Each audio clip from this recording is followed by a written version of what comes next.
Dei carona para um homem na estrada menos no dia seguinte descobri que ele estava morto. Eu nunca mais parei para dar carona depois daquela noite. E quando você ouvir o porquê, talvez você também não pare mais. Antes de eu começar, se você chegou até esse canal pela primeira vez, se inscreve aí. Não precisa nem pensar muito. Quem me conhece sabe que eu não posto coisa à toa. Cada relato que aparece aqui passou pela minha mão, pela minha análise, e quando eu decido trazer, é porque mexeu comigo de um jeito que não dá para ignorar. Esse aqui, em especial. Esse eu demorei semanas para conseguir escrever direito. Dá o like também. Me ajuda a continuar trazendo histórias assim para vocês. Agora fecha o que tiver aberto, coloca o fone. Apaga a luz se conseguir. Porque o que eu vou te contar aconteceu de verdade, ou pelo menos é o que a pessoa que viveu isso jura até hoje, com a voz ainda tremendo quando fala no assunto. O nome dela é Valmir, 52 anos, 28, rodando estrada.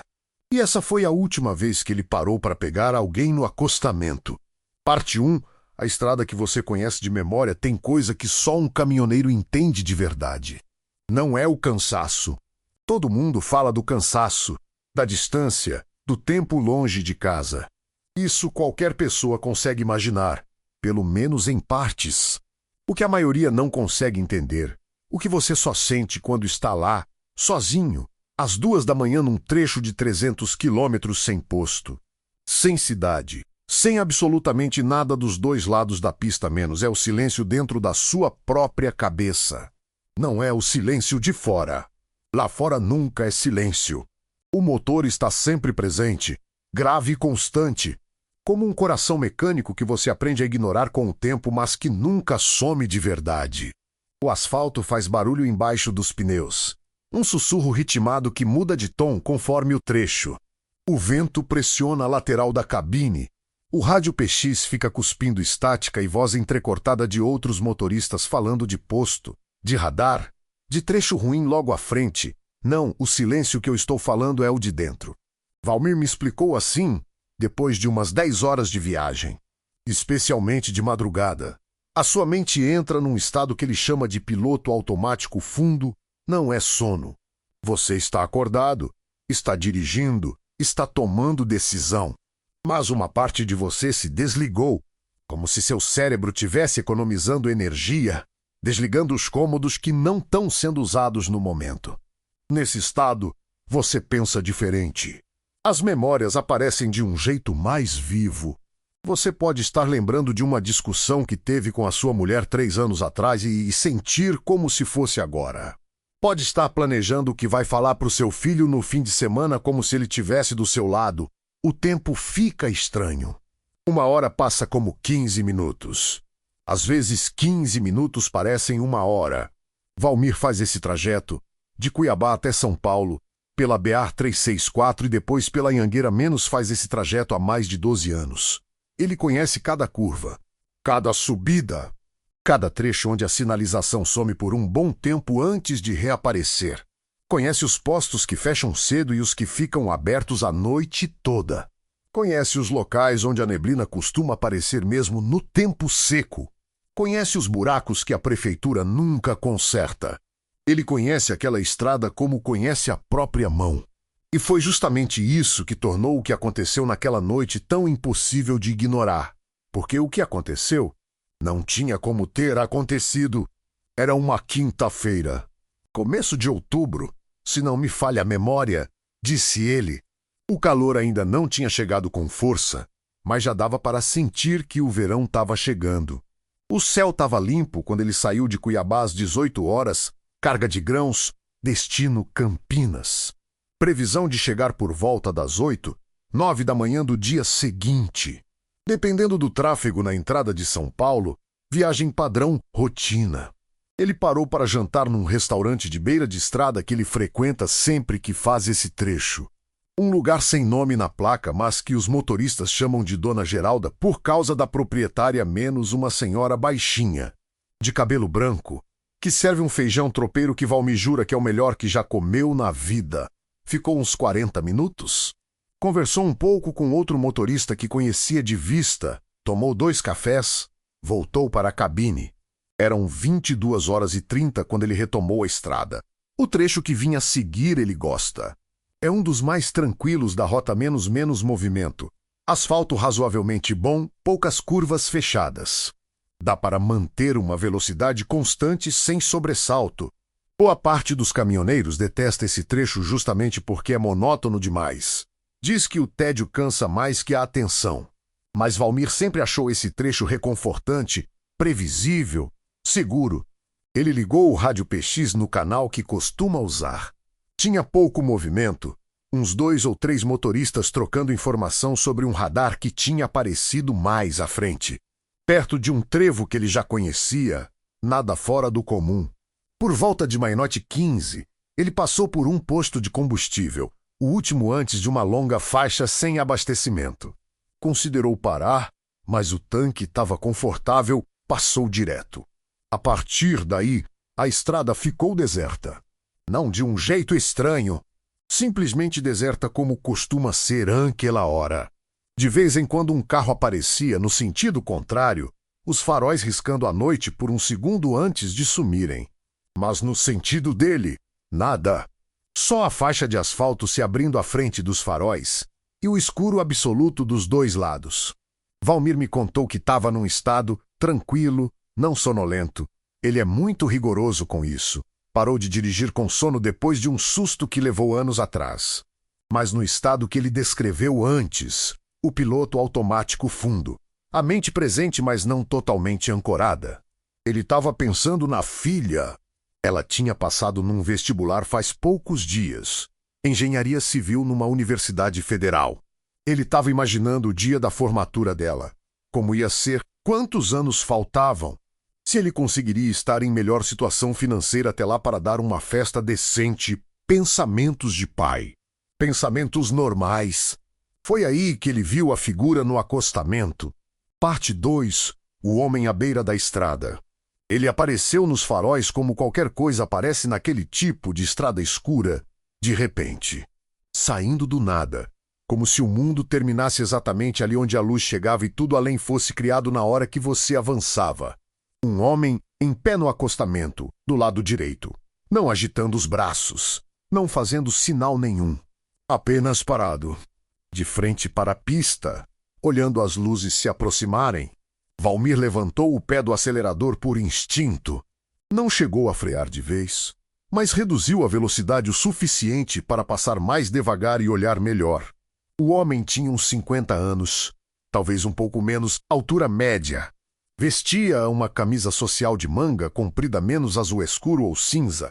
Difícil dizer com certeza sob aquela luz menos e calça de tecido escura. Sapato social. Cabelo curto, penteado para um lado, parecia arrumado, não como alguém que tivesse sofrido um acidente, não como alguém perdido depois de uma longa caminhada arrumado. Como se tivesse saído de uma reunião de trabalho e simplesmente estivesse esperando. No meio do nada, à 1h, numa estrada sem cidade a menos de 50 quilômetros em qualquer direção. Valmir passou por ele. Ficou uns 300 metros à frente antes de encostar. Ele me disse que ficou uns bons segundos ali, com o motor roncando, olhando pelo espelho retrovisor externo. Vi os pontos de luz de posição do próprio caminhão refletindo no asfalto. Vi a sombra do homem lá atrás, ainda no mesmo lugar, que não tinha se movido. Por que ele não está fazendo nada? Essa foi a primeira pergunta que passou pela cabeça de Valmir. Quando você está no acostamento precisando de carona, você vai atrás do carro que parou. Você corre, você acena. Você faz alguma coisa. Aquele homem não tinha feito nada. Não tinha dado um passo na direção do caminhão. Mas Valmir desceu do caminhão assim mesmo. Ele não sabe explicar direito por quê. Algo naquela figura, menos talvez a postura, talvez a roupa. Talvez simplesmente o fato de estar ali, naquele lugar. Aquela hora menos fez com que ele sentisse que o homem precisava de ajuda mesmo sem pedir. Ele caminhou pelos 300 metros de volta. A noite estava quieta, sem vento. O único som era o motor do próprio caminhão ao longe e o som dos seus próprios passos no cascalho do acostamento. O homem não se virou enquanto ele se aproximava. Só quando Valmir chegou a uns 5 metros é que ele virou a cabeça, devagar. Boa noite, disse Valmir. Boa noite, respondeu o homem. A voz era calma, normal, nem alta nem baixa. Mas havia algo nela, menos Valmir demorou um tempo para conseguir articular o que menos algo que fazia ela parecer levemente fora de sincronia. Como quando o som de um vídeo não está perfeitamente alinhado com a imagem. Uma fração de segundo atrasado. Talvez fosse impressão. Provavelmente era. O senhor está bem, precisando de carona. O homem olhou para ele por um momento antes de responder. Não de um jeito ameaçador, apenas analisando, como se estivesse considerando a pergunta com mais cuidado do que ela merecia. Sim, disse ele. Vou para Campinas. Valmir ficou quieto por meio segundo. Campinas! Era o destino dele. O destino exato de Valmir. Ele me disse que esse detalhe, naquele momento, não soou estranho. Campinas é uma cidade grande, um destino razoável para qualquer pessoa que estivesse naquele trecho da estrada. Faz sentido, ele não pensou duas vezes. Pode subir, disse Valmir. Tô indo para lá também, parte 3, dentro da cabine. O homem subiu pelo lado do passageiro com uma facilidade que Valmir só. Percebeu estranha depois menos, a cabine de um caminhão não é fácil de entrar para quem não está acostumado. Tem um degrau alto, a maçaneta fica num lugar que não é intuitivo. As pessoas costumam titubear, segurar no lugar errado, pedir ajuda. Aquele homem subiu como se fosse a coisa mais natural do mundo, como se já tivesse feito isso 1000 vezes. Mas Valmir não tinha pensado nisso na hora. Na hora, ele só notou que o homem não tinha bagagem nenhuma. Nenhuma mochila, nenhuma sacola, nada. Só o que vestia. Eles se apresentaram brevemente. O nome do homem era Eurico. Só Eurico. Ele não falou sobrenome e Valmir não perguntou. Na estrada não se pergunta sobrenome. As pessoas são seus primeiros nomes, suas origens e seus destinos. Mas que isso é opcional. Eurico disse que tinha vindo de uma cidade menor, que tinha tido um problema com o carro menos algo vago. Não entrou em detalhes. E precisava chegar a Campinas. Valmir retomou a estrada. Os primeiros minutos foram de silêncio, o que era absolutamente normal. Você não fica fazendo conversa forçada com quem acabou de pegar. Deixa o outro se acomodar, sentir o espaço, decidir se quer falar ou só quer chegar no destino em paz. Valmir colocou o rádio num volume baixo, uma rádio AM que pegava música sertaneja com qualidade ruim, mas presença reconfortante. Eurico ficou olhando pela janela. E foi aí que a primeira coisa estranha aconteceu. Valmir me descreveu assim: você passa muito tempo numa cabine fechada. Você fica sensível a cheiros. Óleo, borracha, café velho, o cheiro particular do próprio caminhão que com o tempo você nem nota mais. Mas um cheiro diferente você percebe na hora. Eurico não cheirava nada. Não é que ele não tivesse higiene. Ele parecia limpo, arrumado, como já foi dito. Não tinha cheiro de suor de cigarro, de perfume, de nada. Era como se o ar do lado dele fosse neutro, vazio. Valmir sacudiu a cabeça mentalmente. Cansaço, pensou. A gente começa a criar coisa. Uns 20 minutos depois, Eurico falou: você tem uma filha, né? Valmir sentiu um aperto no peito. Como? Uma filha. Ela passou num vestibular faz pouco tempo. Se não me engano. Valmir olhou para o passageiro. Eurico continuava olhando pela janela, sem virar a cabeça. Como o senhor sabe disso? Uma pausa longa demais. Você estava com cara de pai orgulhoso quando parou, disse Eurico, com um leve sorriso que Valmir percebeu mais do que viu. Dei o chute. Acertei. Valmir não respondeu de imediato. Ficou olhando para a estrada. Sim, tecnicamente, era possível. Você pode dar um chute sobre alguém ter filhos. Acertar é provável estatisticamente. A parte do vestibular podia ser coincidência menos. Talvez ele tivesse dito cara de pai orgulhoso e a leitura de Valmir tivesse adicionado a parte do vestibular depois, já que era o que estava na cabeça dele. Mas a sensação que ficou não era de coincidência. Era de alguém que sabia. Acertou, respondeu Valmir. Por fim, engenharia civil. Vai ser boa profissional? Disse Eurico. Simples assim. Afirmativo. Não deve ser inteligente ou que orgulho. Vai ser boa profissional, como se fosse informação. O rádio PX emitiu uma estática forte naquele momento, um chiado alto e brusco que durou uns 3 segundos antes de sumir. Não tinha nenhum caminhão por perto que justificasse a interferência. Valmir diminuiu o volume e não ligou mais. Partecoarou conversas que não fazem sentido, eles ficaram em silêncio por um bom tempo depois disso. Valmir me contou que ele estava em conflito interno. Uma parte dele queria puxar mais conversa menos porque o silêncio tinha ficado pesado de um jeito que não era mais confortável. Outra parte queria deixar do jeito que estava, porque alguma coisa na presença daquele homem fazia com que ele preferisse não saber mais. Mas às vezes a conversa começa antes de você decidir começar. Faz quanto tempo você faz essa rota? Perguntou Eurico, ainda olhando pela janela. 12 anos nesse trecho específico. Antes fazia outras. Você gosta? Não era pergunta.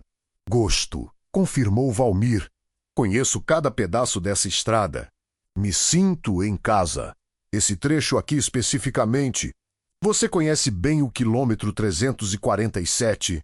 Valmir franziu o senho. Conheço. Por quê? Você passou por lá faz uns 40 minutos? Talvez. Tem uma curva à direita, descida leve. Depois o asfalto fica irregular por uns 200 metros. Tem, e daí? Eurico não respondeu de imediato. Ficou olhando pela janela por uns segundos. Nada, disse ele. Só que é um trecho perigoso. À noite, especialmente. As pessoas não percebem a irregularidade do asfalto rápido o suficiente. Valmir ficou com aquilo na cabeça. Não era errado. Aquele trecho era de fato traiçoeiro. Ele conhecia pelo menos 2 acidentes que tinham acontecido ali ao longo dos anos. Mas por que aquele homem estava falando sobre isso? Por que naquele momento, 40 minutos depois de terem passado pelo local? Como o senhor sabe sobre esse trecho? Perguntou Valmir. Conheço essa estrada, disse Eurico. Fica vindo por aqui? Uma pausa. Ficava. Passado ficava. Valmir percebeu o verbo, mas não elaborou. Às vezes as pessoas falam assim, uma mudança de tempo verbal que não significa nada de especial, só o fluxo natural de uma conversa. Mais uns quilômetros em silêncio. Então Eurico disse, tem uma foto no painel. Valmir olhou para o painel do caminhão. Tinha, de fato, uma foto pequena presa num canto menos a filha dele, de uns 14 anos, sorrindo. Uma foto velha, desbotada. É minha filha, disse Valmir. Ela cresceu bastante desde essa foto. Valmir segurou o volante com mais força. Como ele sabia que a menina da foto tinha crescido? A foto era velha menos, isso era óbvio pela qualidade. Mas cresceu bastante implicava que ele sabia o quanto ela tinha crescido. Não era uma dedução, era conhecimento. O senhor a conhece? Não, disse Eurico. Mas dá para ver que já faz tempo. Ela deve ter uns 18. 19 agora. Não, 18. Ela tinha 18 anos. Valmir não disse nada. A estrada ia ficando cada vez mais escura. A neblina tinha começado a se formar nos pontos mais baixos, não o suficiente para comprometer a visibilidade, mas o suficiente para fazer os faróis criarem um halo branco difuso à frente. Valmir ligou o rádio de novo, mais pelo ruído de fundo do que por querer ouvir música. Precisava de algo que preenchesse o espaço, que quebrasse aquele silêncio que tinha deixado de ser confortável para ser opressivo. A música que veio era uma modinha antiga. Ele não reconheceu a letra de imediato, mas a melodia tinha algo nostálgico, melancólico. Você conhece essa música? Perguntou Eurico. Não muito bem. Parece velha. É muito velha. Uma pausa. Minha mãe gostava dessa música. Sua mãe ainda é viva. Eurico virou a cabeça devagar e olhou para Valmir pela primeira vez em muito tempo. Eram os olhos mais escuros que Valmir dizia ter visto.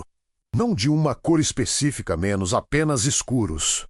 Como se absorvessem mais luz do que refletiam. Não, disse Eurico. Já faz tempo. E então ele voltou a olhar pela janela. Parte 5, o frio perto das 2 da manhã. Valmir percebeu que estava com frio. Isso por si só não seria notável menos a madrugada refresca. Ele poderia ter deixado o ar do climatizador no nível errado. Mas quando ele olhou para o painel, o climatizador estava desligado. E a temperatura lá fora não justificaria aquele frio dentro da cabine. Era começo de outubro. A noite estava amena. Era um frio localizado, vindo do lado do passageiro. Ele olhou discretamente para Eurico. O homem continuava na mesma posição, levemente inclinado para a janela, olhando a estrada às avessas. Mas Valmir percebeu algo que o fez piscar 2 vezes e olhar de novo. A janela do lado do passageiro estava fechada e havia névoa nela. Não do lado de fora, menos do lado de dentro. Como quando a temperatura do vidro cai muito abaixo do ambiente e o ar úmido dentro do veículo condensa. O tipo de coisa que acontece em dia de frio intenso com o carro parado, não no interior de uma cabine com motor quente em movimento. Valmir não disse nada. Ficou olhando para a estrada. Cansaço, ele disse para si mesmo. Você está vendo coisa que não está lá. Mas o frio continuava. Aquele frio específico, direcional, como se houvesse uma fonte de baixa temperatura sentada a 30 centímetros da sua direita. Eurico falou de repente. Você já pensou em parar de rodar? Quero dizer, já pensei, disse Valmir. Mas ainda não é hora. Quando vai ser a hora? Quando minha filha se formar. Quero ter condição de ajudar ela nos primeiros anos. Quanto tempo falta? Uns 5 anos. Mais ou menos. Eurico ficou quieto por um momento. 5 anos é muito tempo para ficar nessa estrada, disse ele. Não com preocupação, com algo mais parecido com constatação. Já faz 12. 5 a mais não é nada. Depende. Depende do quê? Eurico não respondeu. O rádio PX, que Valmir tinha deixado no volume mínimo, emitiu de repente um som estranho. Não era estática comum. Era quase como uma voz. Muito abafada, muito distante, como se viesse de um canal que não existe no aparelho. Valmir virou o volume para 0, mas jurou que ainda ouvia alguma coisa por alguns segundos depois. Interferência, disse Eurico. É, concordou Valmir, sem ter certeza de que estava concordando com algo real, mas silêncio. Eles passaram por um trecho onde a estrada fazia uma curva longa à esquerda descendo ligeiramente. Valmir conhecia o trecho. Sempre reduzia a velocidade ali, não porque fosse tecnicamente perigoso, mas porque de noite a perspectiva enganava menos, parecia mais fechada do que era, e a iluminação dos faróis não alcançava o fim da curva. Cuidado aqui, disse Eurico. A voz dele saiu diferente naquele momento, não mais calma, não mais cadenciada, urgente, baixa, mais urgente. Valmir já estava reduzindo, mas reduziu mais, e então viu, no meio da pista, logo depois da saída da curva, havia algo. Um animal morto. Pareceu um cachorro grande, deitado transversal à faixa da direita. No escuro, na velocidade que ele estava vindo, ele teria passado sobre o animal. E a reação instintiva teria sido desviar abruptamente para a esquerda, para a faixa contrária. Naquele trecho curvo, à noite, com a velocidade de um caminhão carregado, não teria sido bom. Valmir desviou devagar, com controle, passou pelo animal com margem segura, respirou fundo. Como você sabia que tinha algo ali? Eurico não respondeu de imediato. Conheço esse trecho, disse ele. Por fim, Valmir ficou olhando para a frente. Não perguntou mais nada por um bom tempo. Parte 6. O que ele disse sobre a estrada por volta das 2h40. Eles chegaram num posto que ficava aberto 24 horas. Valmir conhecia o lugar. Parava ali sempre que passava, mais pelo hábito do que pela necessidade. Café, banheiro, 5 minutos de perna esticada. Ele perguntou a Eurico se ele queria descer. Pode parar, disse ele. Mas eu fico aqui. Valmir desceu. O posto era pequeno. 2 funcionários aparentemente. Um atrás do balcão, uma menina jovem que parecia entediada. A loja tinha iluminação fria. Aquele branco cansativo dos postos de madrugada, Valmir pediu um café. Enquanto esperava, olhou pelo vidro da janela para o caminhão estacionado do lado de fora. Ele conseguia ver a cabine de onde estava. O banco do passageiro estava vazio. Ele ficou alguns segundos olhando, certo de que Eurico tinha simplesmente deitado o banco ou se inclinado de um jeito que não dava para ver. Mas o banco estava visivelmente vazio. Ele via o espaldar do banco, o assento, e não havia ninguém ali. Valmir saiu rapidamente do posto, caminhou até o caminhão, abriu a porta do passageiro. Eurico estava lá, sentado exatamente como tinha estado antes. Valmir parou, olhou de novo. Eu não te vi pelo vidro, disse ele. Eurico virou a cabeça. O reflexo às vezes engana. Disse ele sim, o reflexo às vezes engana. Era uma explicação razoável. A iluminação forte do posto criando reflexo no vidro, cobrindo o que estava dentro. Valmir fechou a porta e voltou para o posto. A menina do balcão estava olhando para ele com uma expressão levemente estranha. O senhor está bem. Tô sim, por quê? Você pareceu assustado quando foi no caminhão. Não estava só vendo se estava tudo certo com o passageiro. A menina franziu o senho levemente. Passageiro? É o homem que estou levando até Campinas. Ele ficou no caminhão. A menina olhou para o caminhão pela janela. Depois olhou para Valmir. Tá bem? Disse ela, e voltou para a tela do celular. Valmir tomou o café e voltou. Só mais tarde, muito mais tarde, ele voltou a pensar na expressão da menina quando ele mencionou o passageiro. Ela não tinha dito nada, mas tinha olhado para o caminhão de um jeito que Valmir descreveu, depois, como alguém olhando para um lugar vazio. Parte 7. O que ele sabia de volta na estrada. Depois do posto, o silêncio entre eles mudou. Não era mais o silêncio de estranhos partilhando um espaço. Era o silêncio de alguém que tem algo para dizer, mas ainda não decidiu como dizer. Valmir sentiu isso. Era caminhoneiro há quase 30 anos. Desenvolveu um senso aguçado para a dinâmica de cabine. Sabe quando alguém está prestes a falar? Eurico falou. Você toma essa estrada toda semana? Quase. Às vezes de 2 em 2 semanas, dependendo da carga. Sempre sozinho. Sempre. Você não tem medo de ficar sozinho essa distância toda? Não, já me acostumei. Costuma dar carona? Valmir hesitou, de vez em quando. Quando parece seguro, como você decide quando é seguro? Instinto, acho. Não tem fórmula. Eurico assentiu levemente, como se isso fizesse sentido para ele. Eu já tomei carona nessa estrada antes, disse ele. Faz tempo. Sim, faz tempo. Com quem? Pausa. Pessoas que já não estão mais por aqui. Valmir ficou com aquela frase rodando na cabeça. Pessoas que já não estão mais por aqui? O que isso significava? Que os motoristas tinham mudado de rota? Que tinham parado de rodar? Que tinham morrido? Ele não perguntou. Você tem alguém esperando em Campinas? Perguntou Valmir, mudando de assunto. Eurico ficou quieto por mais tempo do que o normal antes de responder. Não exatamente. Vai resolver um problema por lá? Não exatamente isso também. Então por que está indo para Campinas? Outra pausa longa. Nem eu sei ao certo, disse Eurico. E havia algo nessa resposta. Não evasão, não mistério calculado. Mas algo que soava genuíno menos como uma confissão real de alguém que realmente não sabe. Às vezes você simplesmente vai sem motivo claro. Como se precisasse estar em algum lugar. Valmir entendeu isso. Caminhoneiro entende isso melhor que qualquer um.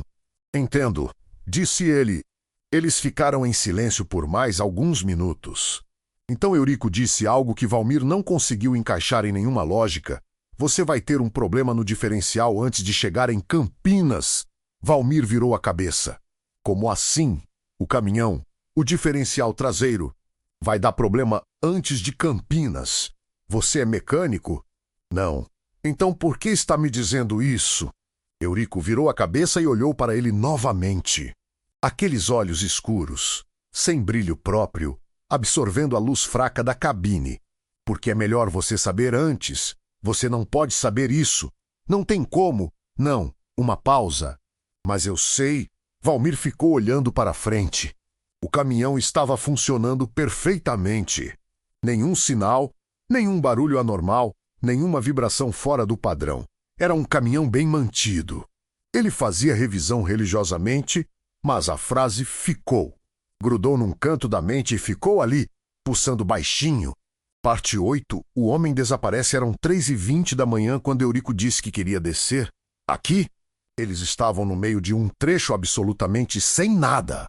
Nenhuma cidade, nenhuma placa de acesso, nenhuma luz ao longe. Os dois lados da estrada eram de mata fechada. O asfalto era bom ali, mas o entorno era completamente escuro. Aqui, confirmou Eurico. Não tem nada aqui. Campinas ainda está a uns 200 quilômetros. Eu sei, você vai ficar no meio do nada de novo. Eu conheço esse lugar, disse Eurico, com uma calma que era estranha não por ser forçada, mas por ser absolutamente genuína, como alguém falando sobre a própria casa. Pode parar. Valmir encostou o caminhão devagar. Eurico pegou na maçaneta da porta, parou e virou para Valmir.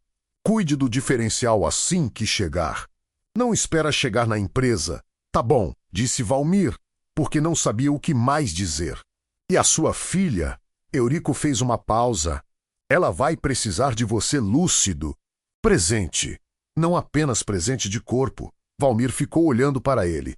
O que você quis dizer com isso? Mas Eurico já tinha aberto a porta e estava descendo. Valmir se inclinou para a janela do passageiro. Eurico, espera, o que você quis dizer? O homem já estava no acostamento. Ele não respondeu. Apenas começou a caminhar, não em direção a nada visível, não de volta pela estrada, mas em direção à mata, como se houvesse ali uma trilha que Valmir não conseguia ver. Ei, chamou Valmir.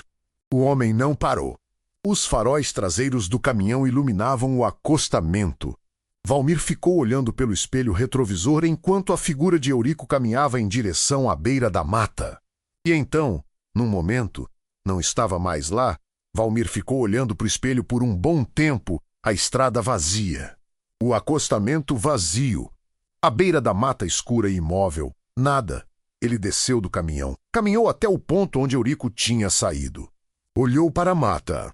Gritou o nome 2 vezes. O som foi engolido pela noite sem eco, sem resposta, como se as palavras simplesmente deixassem de existir no ar. Nenhum barulho de passos, nenhum farfalhar de folhas, nada. Valmir voltou para o caminhão, retomou a estrada. Ficou em silêncio por muito tempo. Parte 9. O que estava no banco, a coisa que Valmir só percebeu uns 30 quilômetros depois, quando parou num acostamento só para respirar, só para se recompor, foi o que estava no banco do passageiro. Um objeto pequeno, que não estava ali antes do homem entrar. Era um cordão simples, fino, de couro escuro, com um pequeno pingente metálico. O tipo de coisa que um homem usa no pulso ou no pescoço. Velho, claramente, o couro estava ressecado, o metal levemente oxidado. Valmir ficou olhando para aquilo por um longo tempo. Eurico não tinha nada nas mãos quando desceu. Não tinha nada visível no pescoço ou no pulso que Valmir tivesse notado. E ainda assim aquilo estava ali, sobre o assento, como se tivesse sido deixado ali de propósito. Ele pegou o cordão. Segurou na mão. Estava frio. Não frio de ter ficado sobre o banco de couro sintético no ar da madrugada. Frio de um jeito que não fazia sentido dentro de uma cabine onde o aquecimento tinha estado ligado a noite toda. Valmir colocou o cordão no poros e retomou a viagem. Chegou em Campinas 6 horas depois, sem incidentes. Exceto um. A 60 quilômetros de Campinas, o caminhão começou a fazer um barulho, seco, metálico, vindo da parte traseira. O diferencial. Parte 10. A descoberta. Valmir entregou a carga. Fez as paradas obrigatórias e foi direto a uma oficina que conhecia na cidade, um mecânico chamado Adilson que ele frequentava há anos. Adilson passou uns 20 minutos embaixo do caminhão antes de subir com uma expressão séria. Valmir, você teve sorte. O diferencial traseiro está no limite. Se você tivesse forçado mais umas horas, quanto mais? Não muito, talvez umas 2, 3 horas de estrada normal. Se pegasse uma subida íngreme ou forçasse uma aceleração brusca, poderia ter travado em movimento.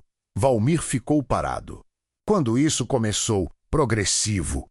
Mas o ponto crítico deve ter chegado, sei lá, entre meia-noite e 4 da manhã, com base no desgaste que estou vendo. Valmir foi até a caminhonete de Adilson, sentou no degrau e ficou olhando para o chão por um bom tempo.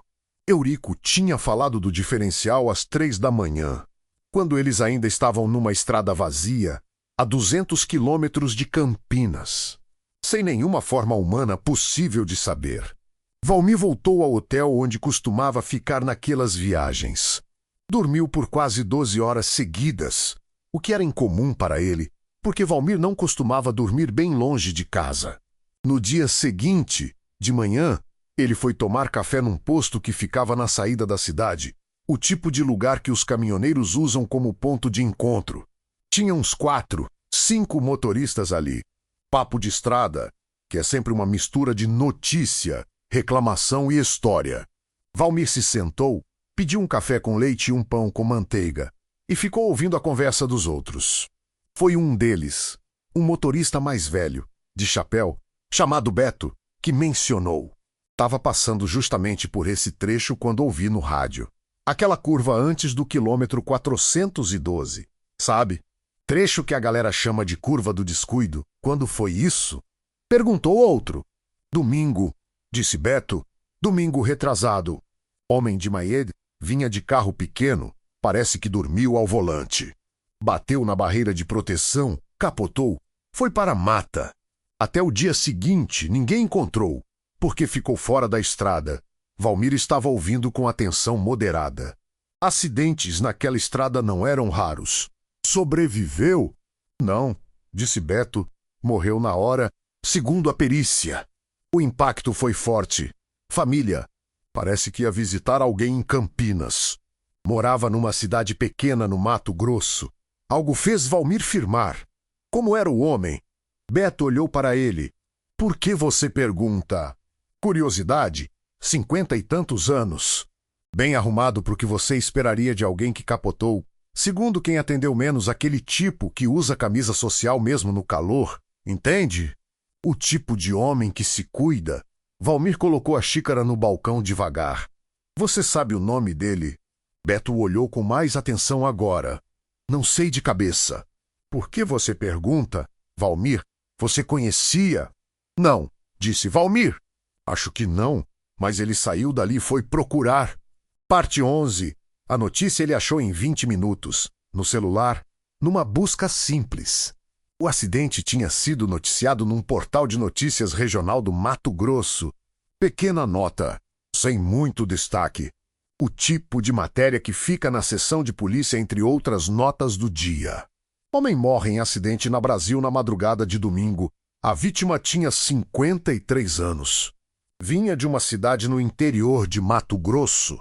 Estava viajando aparentemente sozinho em direção a Campinas quando, nas primeiras horas da manhã de domingo, entre meia-noite e as 2. Estimaram as autoridades com base no estado do veículo quando foi encontrado na tarde de segura, perdeu o controle na curva do quilômetro 412 e havia uma foto. Uma foto de rosto, provavelmente retirada de redes sociais ou de documento, publicada na matéria de identificação. Valmir ficou olhando para aquela foto por um longo tempo. Era Eurico. Não parecido com Eurico. Não poderia ser Eurico.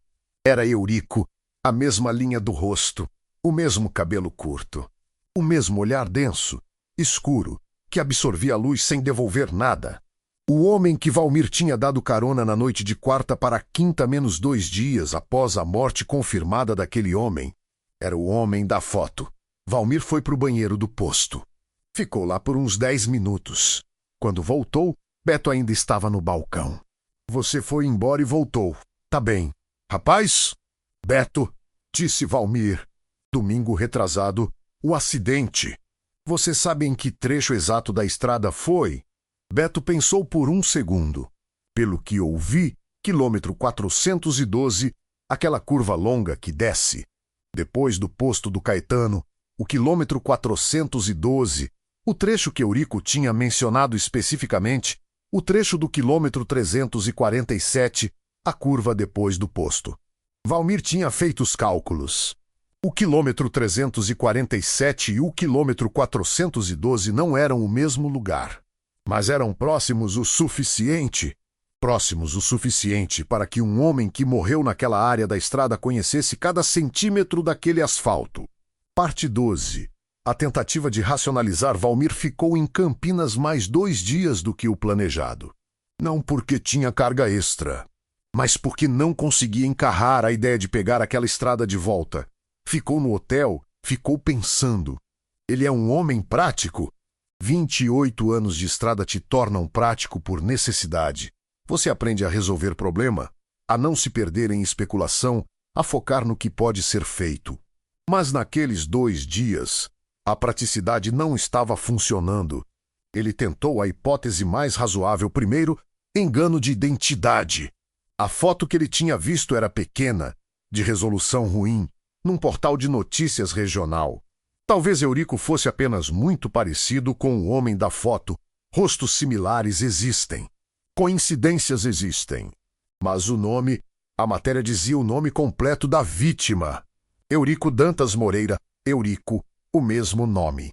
Coincidência de nome e de rosto ao mesmo tempo? Ok, talvez improvável, mas talvez.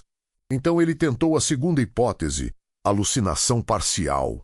Privação de sono prolongada pode causar alucinações vívidas. Valmir sabia disso. Tinha lido sobre isso. Tinha ouvido outros caminhoneiros falarem de experiências. Você começa a ver coisas, figuras. Às vezes até interage com elas antes de perceber que não são reais. Mas aqui o problema era o cordão. Ele foi até o pó-luz do caminhão naquela mesma tarde. O cordão ainda estava lá, frio ao toque menos frio do que naquela madrugada, mas ainda levemente abaixo da temperatura do ambiente.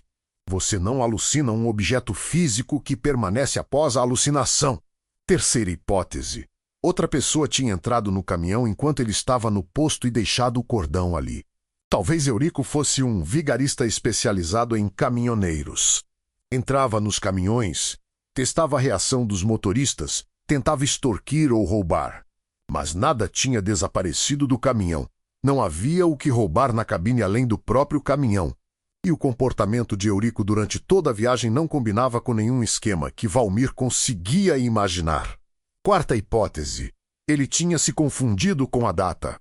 Talvez o acidente tivesse acontecido não no domingo anterior, mas em outro dia, e Valmir tinha lido a matéria errado. Ele voltou à matéria no celular, leu de novo 3 vezes. A data era clara. O homem tinha morrido 2 dias antes de Valmir pegar aquele carona. Parte 13, o que a menina do posto viu ou não viu. Naquela tarde, Valmir tomou uma decisão que ele próprio achava meio absurda enquanto tomava. Voltou ao posto onde tinha parado durante a viagem. Ficava a uns 140 quilômetros de Campinas, longe o suficiente para justificar pegar o caminhão. Mas ele foi assim mesmo. Chegou ao posto por volta das 4 da tarde. A mesma menina estava no balcão. Mais nova do que ele tinha percebido na madrugada, menos devia ter uns 20 anos no máximo. Ela levantou os olhos quando ele entrou, e Valmir teve a impressão de que ela o reconheceu. Mas não disse nada. Valmir pediu um café. Ficou no balcão. Você estava aqui na madrugada de quarta para quinta? Perguntou ele. A menina o olhou com cautela. Tava. Você se lembra de mim? Motorista de caminhão, parei aqui perto das 2 da manhã. Ela ficou em silêncio por um momento. Me lembro, disse ela. Eu mencionei um passageiro. Disse que tinha alguém no caminhão comigo. A menina abaixou os olhos brevemente. Disse, você olhou para o caminhão depois. Olhei. E? Ela ficou em silêncio por mais tempo agora. Não era a hesitação de quem não quer falar. Era a hesitação de quem não sabe como falar. Eu não vi ninguém, disse ela, por fim, no banco do passageiro. Não tinha ninguém. Valmir colocou a xícara no balcão. Você olhou direito? Ele podia estar. Eu olhei. Ela interrompeu, com uma firmeza gentil. Eu sou atenta com isso.